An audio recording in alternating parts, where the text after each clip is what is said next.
Hi there, it's Kathleen Jasper, and today I want to walk you through a super practical teaching strategy: how to reteach content after you've given an assessment and notice some students just didn't quite get it. Let's imagine you give a test, maybe a multiple choice science quiz, and you notice that a bunch of students all missed question 12. Your first thought might be, but I went over this in class. And hey, I've totally been there.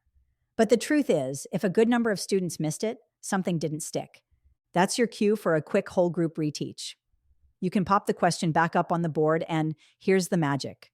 Ask the students who did get it right to explain how they arrived at the correct answer. That peer explanation can be super powerful.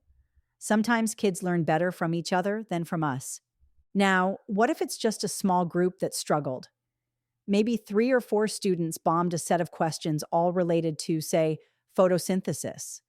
That's when you pull them into a little side group while the rest of the class works on something called an anchor activity.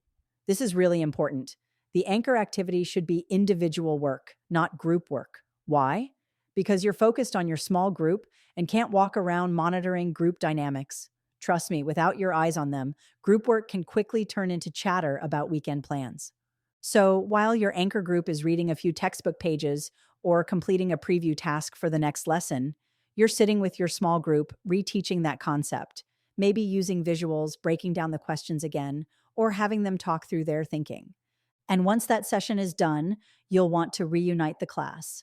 A great way to do that is by going over the anchor activity together. Read aloud, think aloud, have everyone reflect.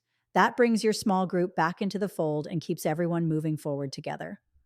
All in all, this is about being responsive, using your assessment results like a GPS to figure out where to slow down, where to review, and when to regroup. If you're enjoying this, let's keep the momentum going.